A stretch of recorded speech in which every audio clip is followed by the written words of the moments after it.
Hey guys, welcome back. और आज के वीडियो में हम बात करेंगे पीपीडीटी की।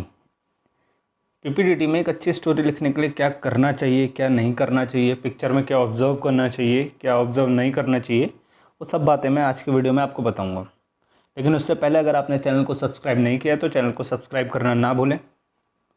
तो चलिए वीडियो को शुरू करते हैं। अगर आप मुझसे जुड़ना चाहते हैं तो टेलीग्राम पे मेरे ग्रुप एसएसबी वेटरन्स को ज्वाइन कर सकते हैं। साथ ही आप मेरे को इंस्टाग्राम पे भी फॉलो कर सकते हैं। तो चलिए बात करते हैं। तो एसएसबी स्क्रीनिंग में जब आपको पिक्चर दिखाई जाती है, आपके पास सिर्फ 30 सेकंड होते हैं उस पिक्चर को ऑब्जर्व करने। तो यहाँ मैंने कुछ पॉइंट्स लिखे हैं कि आपको क्या क्या बातों पे ध्यान देना चाहिए उस पिक्चर को अच्छे से ऑब्जर्व करने के लिए, क्योंकि अगर आप पिक्चर को अच्छे से ऑब्जर्व करेंगे तो आप स्टोरी को भी ज़्यादा अच्छे से लिख पाएंगे। तो एक एक करके पहले उनकी बात कर लेते हैं। तो सबसे पहला पॉइंट जो मैंने लिखा है वो है बैकग्राउंड ऑफ द पिक्चर। यानी कि सबसे पहले जब आप पिक्चर आपको फ्लैश होती है तो आपको देखना है कि जो पिक्चर की सेटिंग है वो क्या है, ग्रामीण है या शहरी बैकग्राउंड में है।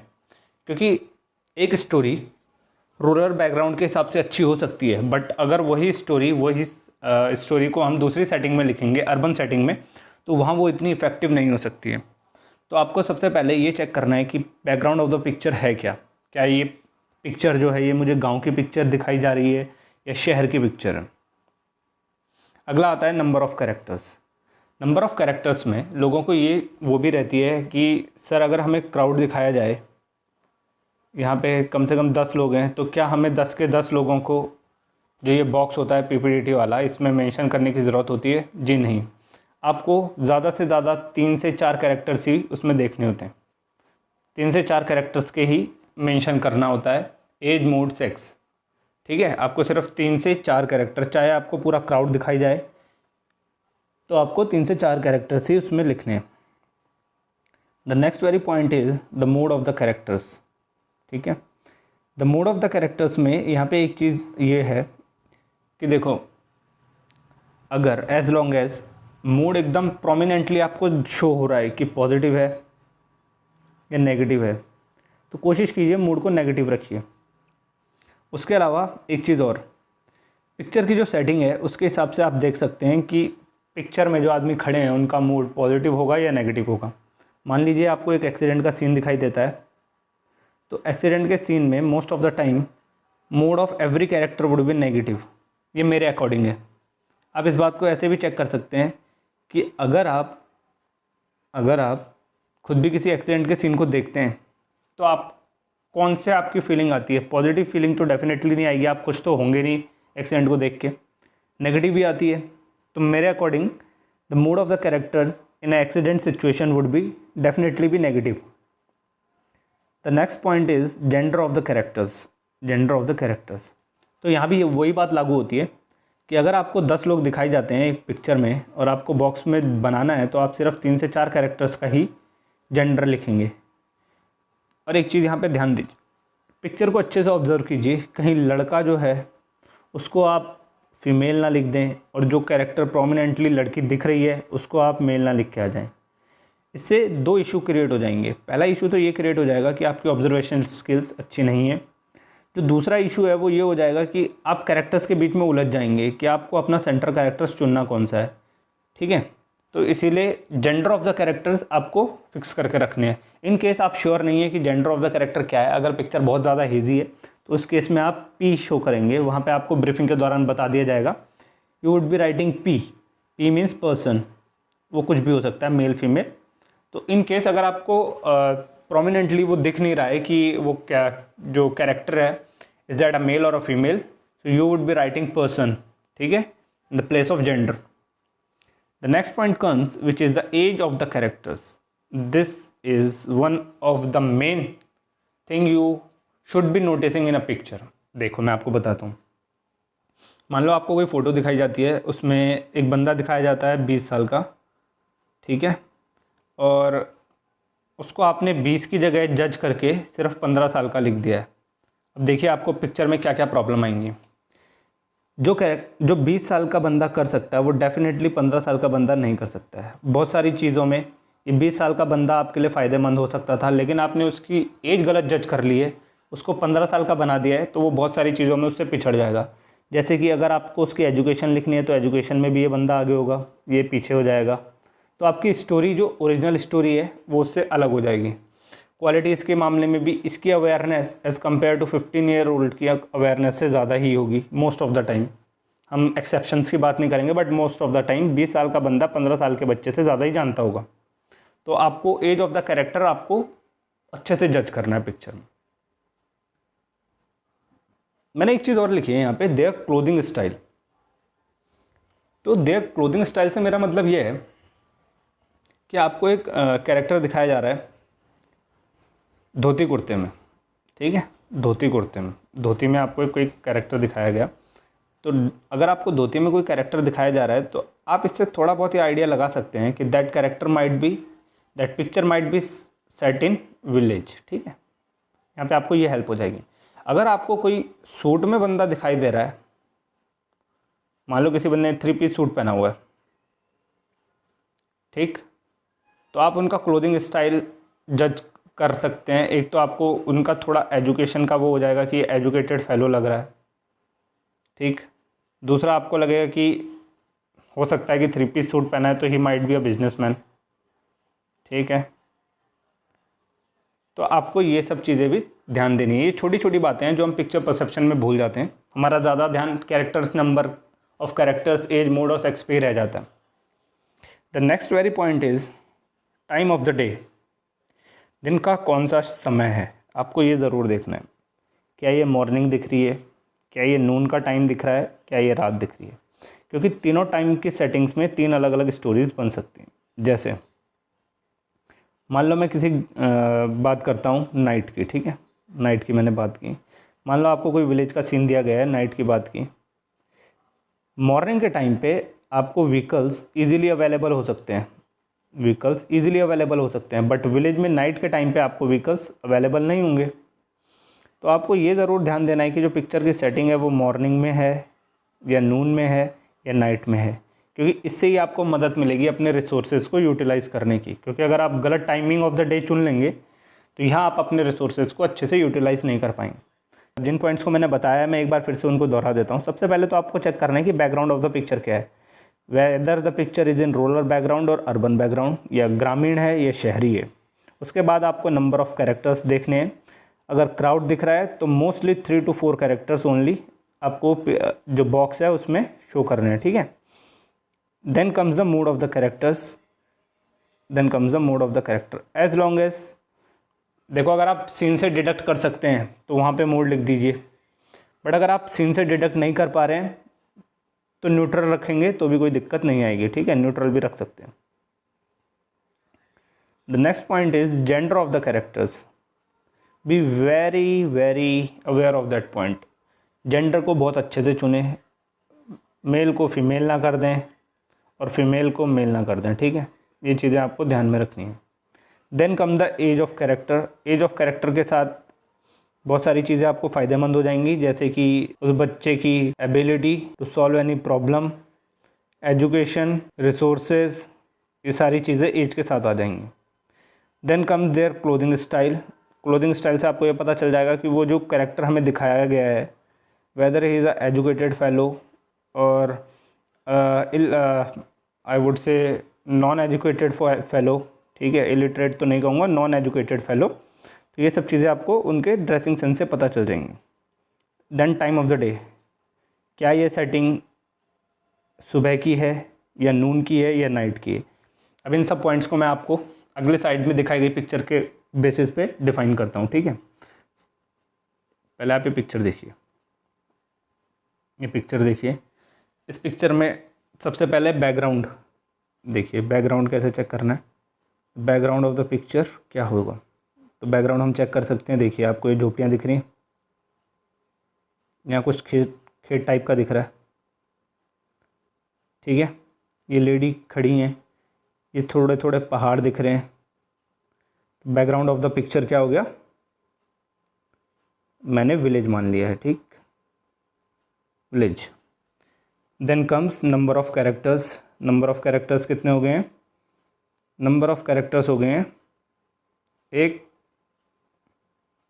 1 2 3, ठीक है। नंबर ऑफ़ कैरेक्टर्स हो गए हैं 3, नंबर ऑफ़ कैरेक्टर्स 3। मूड क्या हो गया है, देखिए ये बंदा काम कर रहा है, कुछ ऐसा काम करता हुआ लग रहा है। जब आप काम करते हैं तो मोस्ट ऑफ द टाइम आपका मूड क्या होता है, पॉजिटिव, पॉजिटिव, ठीक है। ये लड़की इधर देख रही है और ये लेडी मेरे को थोड़ा न्यूट्रल मूड में लग रही है,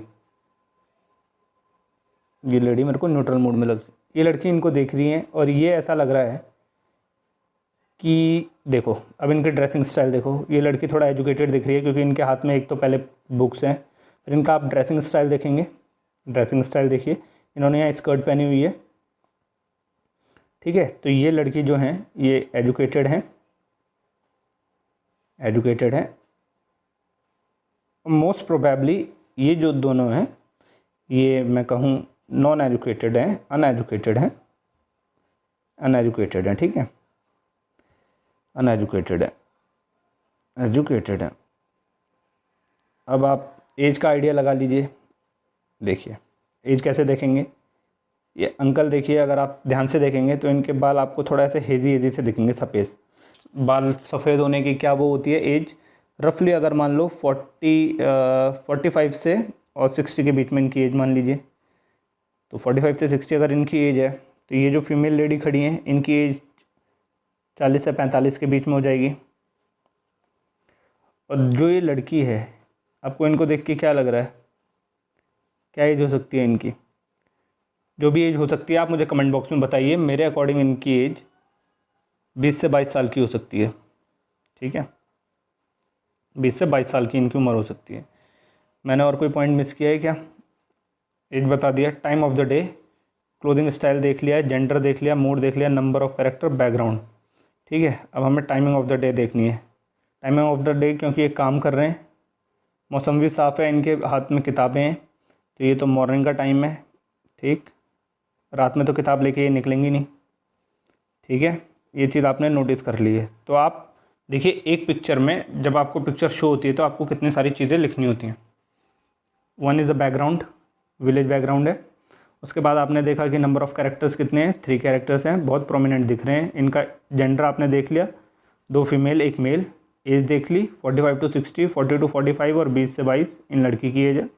एक चीज़ आपको और पता चल गई है कि ये इनके हाथ में बुक है तो ये मोस्टली एजुकेटेड ही दिख रही हैं और ये दोनों विलेजर्स हैं, तो मैंने इनको अनएजुकेटेड मान लिया है, ठीक है, अनएजुकेटेड मान लिया मैंने इनको। ये हो गया है मूड, ये लड़की इनको देखिए ये काम कर रहे हैं तो इनको मैंने पॉजिटिव मूड में मान लिया है, इनका मूड ये खड़ी हो रखी है तो मैंने न्यूट्रल मान लिया है, और ये लड़की इनको देख रही हैं तो she might be in positive mood. ये मैंने इनको इस फ़ोटो से जज किया, ठीक। अब मैं आपको छोटी छोटी कुछ चीज़ें बता देता हूँ, पिक्चर परसेप्शन, सिर्फ पिक्चर परसेप्शन के लिए है, ये डिस्कशन के लिए नहीं है। तो चलिए एक एक करके इनकी बात कर लेते हैं कि ये टिप्स क्या हैं। देखो यार, action speaks louder than words, इसका मतलब क्या है कि most of the time candidates क्या करते हैं, जो भी अपना सेंट्रल कैरेक्टर वो चूज़ करेंगे ना, उसको ओबीडियंट, डेडिकेटेड, हार्ड वर्किंग और पता नहीं क्या क्या एडजेक्टिव स्टोरी राइटिंग करते हुए लिख लेंगे। भले ही एज एक्शन वो डिपिक्ट नहीं कर रहा है उन सारे कैरेक्टर्स को, बट वो एडजेक्टिव्स को यूज़ करेंगे और वहाँ लिखेंगे कि जो भी रमेश और सुरेश जो भी वो कैरेक्टर है वो ओबीडियंट है, वो हार्ड वर्किंग है, वो ये करता है, वो करता है, भले उसके एक्शन वो बात नहीं बता रहे हैं जो वो लिखना चाह रहे हैं, ठीक है। तो आप ना एडजेक्टिव्स का यूज़ कम से कम कीजिए और ना ही करें तो ज़्यादा बेटर है, सीधा अपनी स्टोरी लिखने पे आए। फिर उसके बाद है don't make your character do everything. अब यहाँ पे मैंने ये क्यों कहा है, एक तो अगर आप सारे काम खुद ही करेंगे ना तो आपकी जो टीम स्पिरिट नाम की जो चीज़ होती है ना, टीम स्पिरिट, वो है ही नहीं आप में, क्योंकि आप अकेले काम करना पसंद करते हैं। अब देखिए मान लीजिए कैसे, सपोज एक एक्सीडेंट का सीन है, दो गाड़ियाँ आपस में टकराई, आप आ रहे थे, आपने क्या किया, जो बंदा एक्सीडेंट वाला था उसको उठाया, ठीक, और 108 को एम्बुलेंस को कॉल कर लिया और वेट किया। बल्कि यहाँ पे आप कर क्या सकते थे कि जो पासर बाय व्हीकल्स हैं जो इधर उधर से जा रहे हैं आप उनकी हेल्प लेते और उस बंदे को हॉस्पिटल पहुँचाते। तो यहाँ पे क्या शो हो गया, यहाँ पे ये शो हो गया कि आप हेल्प मांगने में थोड़ा हिचकते हैं, ठीक है। यहाँ पे दिखता है कि आप अकेला काम करना ज़्यादा पसंद करते हैं। तो आपको ये चीज़ नहीं करनी है। कोशिश ये करनी है कि अगर आप ग्रुप में कहीं से हेल्प ले सकते हैं तो आप उस हेल्प को बिल्कुल लीजिए। क्राउड में कहीं से हेल्प ले सकते हैं तो डेफिनेटली हेल्प लीजिए। ये बड़ा इंपॉर्टेंट पॉइंट है यार। There is a fine line between being a hero and being a moron. मैं बताऊँ कैसे। सपोज आपको एक सीन दिया गया है कि एक रेलवे ट्रैक है, this is a railway track, और यहाँ पे कुछ रखा हुआ है, ठीक है, डब्बा टाइप का कुछ है, और वहाँ से कुछ बहुत दूर से आपको ट्रेन आती हुई दिख रही है या कुछ ऐसा पता चला है कि ट्रेन वहाँ है, ये बॉम्ब है। तो आप क्या करेंगे, आप जाएंगे यहाँ बॉम्ब के साथ, बॉम्ब के पास। You don't know about bomb, what kind of bomb it is और हाउ टू डिफ्यूज़ इट, लेकिन आप वहाँ जाएंगे। ये कोई हीरोपंती नहीं है, ये आपकी मूर्खता है। दैट इज़ योर बेवकूफ़ी। तो आपको करना क्या चाहिए था, आपको बस पुलिस को इन्फॉर्म करना चाहिए था। उसके आगे का काम पुलिस का है। अब आप ये सोचें कि नहीं मेरी सोशल रिस्पॉन्सिबिलिटी बनती है, मुझे वहाँ प्रेजेंट होना चाहिए। That is none of your business. वो आपका काम नहीं है। आपका काम सिर्फ अथॉरिटीज़ को इन्फॉर्म करना है। As a 20-year chap you have no right to stand in front of a bomb about which you have no information. आपको कुछ नहीं पता बॉम्ब्स के बारे में, आपको कुछ नहीं पता how to defuse them. You are just a 20-year-old chap, college going chap. Your duty is just to call the police. तो आपको ये बात ज़रूर ध्यान में रखनी है। बेवकूफ़ ना बने। अगर हीरो बनना है तो अपने एक्शन से हीरो बने, अपनी ड्यूटीज़ को निभाएं। ये नहीं कि मुझे हर जगह प्रेजेंट होना है, वो आपकी ड्यूटी नहीं है, ठीक है। अगला पॉइंट है, if you are stuck on a phrase write it in Hindi. तो भाई अगर स्टोरी में कहीं पे फंस जाते हो, कोई रिक्शा दिख गया, उस टाइम पे रिक्शा वाला या रिक्शा कार्ट पुलर, आपको कोई वर्ड नहीं आ रहा है, कोई फ्रेज़ नहीं आ रहा है, तो उस वर्ड को बेशर्म होके हिंदी में लिख दीजिए, कोई दिक्कत नहीं है। Just because you have written that phrase और word in Hindi, you are not going to be kicked out of the screening process. ये दिमाग में मत रखिए कि मैंने उसको हिंदी में रख दिया है या लिख दिया है तो यार मेरे इम्प्रेशन कैसा पड़ेगा। Do whatever you want to do. Hindi में लिखना है हिंदी में लिखिए, इंग्लिश में लिखना है इंग्लिश में लिखिए। अगला पॉइंट बहुत ही इम्पॉर्टेंट है, to solve a problem take a step by step approach. मैंने ऐसा क्यों कहा है, आपको एग्जांपल देता हूँ। एक बंदा आपको दिख रहा है, मान लो, ठीक है, डूबता हुआ दिख रहा है, डूबता हुआ एक बंदा दिख रहा है आपको पानी में, आप कहीं दूर पे खड़े हैं। तो what is the right solution, आप पास जाएंगे, कोई ऐसी चीज़ ढूंढेंगे। अगर आपको तैरना आता है तो आप कूद जाएंगे, अगर आपको तैरना नहीं आता है तो आप क्या करेंगे, कोई आसपास कोई ऐसी लंबी स्टिक या रोप ढूंढेंगे, उसकी तरफ फेंकेंगे और उसको पुल करेंगे, ठीक है। ये स्टेप बाय स्टेप अप्रोच हो गई इसको सॉल्व करने की। बट लेकिन आपको तो हीरो बनना है, तो आप क्या, आपको तैरना नहीं आता है लेकिन आप फिर भी कूद जाएंगे। तो आपने क्या उसकी जान बचाई? नहीं, बिल्कुल भी नहीं। आपने उसकी जान भी गंवाई और अपनी जान भी गंवाई। पहले एक लाइफ का लॉस हो सकता था, आपने उसमें एक लाइफ और ऐड कर दी। पहले एक अकेला बंदा चीख रहा था, अब आप भी चीखेंगे उसके साथ, तो उसका कोई फ़ायदा हुआ? नहीं हुआ। तो be very practical about problem solving. ये तो बहुत इंपॉर्टेंट पॉइंट है भाई। Never write a story that you might have read somewhere in the blogs और बुक्स। बंदे क्या करते हैं, पिक्चर उठाएंगे, नेट पे जाएंगे, उसके रिगार्डिंग कोई स्टोरी ढूंढ लेंगे या कोई बुक्स पढ़ लेंगे, उसके रिगार्डिंग कोई स्टोरी पढ़ लेंगे और वहाँ जाके उसको चेप के आ जाएंगे। मेरे भाइयों, जो स्टोरी तुम पढ़ रहे हो वहाँ बैठे साइकोलॉजिस्ट ने वो स्टोरी पता नहीं कितनी बार पढ़ दी है। तुम जैसे कैंडिडेट्स को रोज़ हैंडल करते हैं तो उनको पता है कि इस बंदे ने ये स्टोरी कहाँ से टेपी है या कहाँ से लिखी है। उनको ब्लॉग का नाम भी पता होगा, ठीक है, उनको बुक का नाम भी पता होगा, उनको बुक का ऑथर भी पता होगा। तो ये गलती तो बिल्कुल मत करना, ठीक। यहाँ तो वो तुम्हें ऐसे लतिया देंगे बाहर को कि तुम फिर रहोगे नहीं किसी काम के। अब देखो ये पॉइंट ना लास्ट पॉइंट है, लेकिन सबसे इम्पॉर्टेंट पॉइंट है। इसको मैंने लास्ट में पता नहीं क्यों लिख दिया। अब देखो, जबकि इसको सबसे ऊपर लिखना चाहिए था। अब देखो मैंने क्या लिखा है, put yourself in the shoes of the character and then write a story. इसका मतलब क्या है कि आपको जब पिक्चर शो होती है उसमें कुछ कैरेक्टर शो होते हैं, इसमें से आप एक सेंट्रल कैरेक्टर चुनेंगे। आपने जो सेंट्रल कैरेक्टर चुना है ना, उसकी जगह खुद को खड़ा कीजिए कि व्हाट इफ़ अगर मैं वहाँ खड़ा होता तो what I would be doing in that situation. ठीक, अगर कोई डूब रहा है तो मैं अगर वहाँ होता तो मैं उसको कैसे बचाता। आपको ये नहीं देखना है कोई ऐसे सुपरफिशियल या फैंटेसी आइलैंड वाली स्टोरी नहीं लिखनी है। आपको ये देखना है कि if I was standing there how would I be saving that guy who is just drowning. तो मैं वो कैसे करता, अगर मैं किसी एक्सीडेंट के सीन के पास खड़ा होता तो मैं क्या करता। तो आप अपने आप को उस कैरेक्टर्स के शूज़ में डालिए और देखिए कि अगर आप वहाँ खड़े होते तो हाउ वुड यू रिएक्ट, आप क्या करते। ठीक है, तो ये मेरी कुछ टिप्स थी आपको पिक्चर परसेप्शन को लेके। इसमें डिस्कशन वाला पार्ट नहीं है, this is only about picture perception. ठीक, परसेप्शन। अगर मैंने कोई पॉइंट मिस कर दिया है तो मुझे कमेंट बॉक्स में ज़रूर बताएं।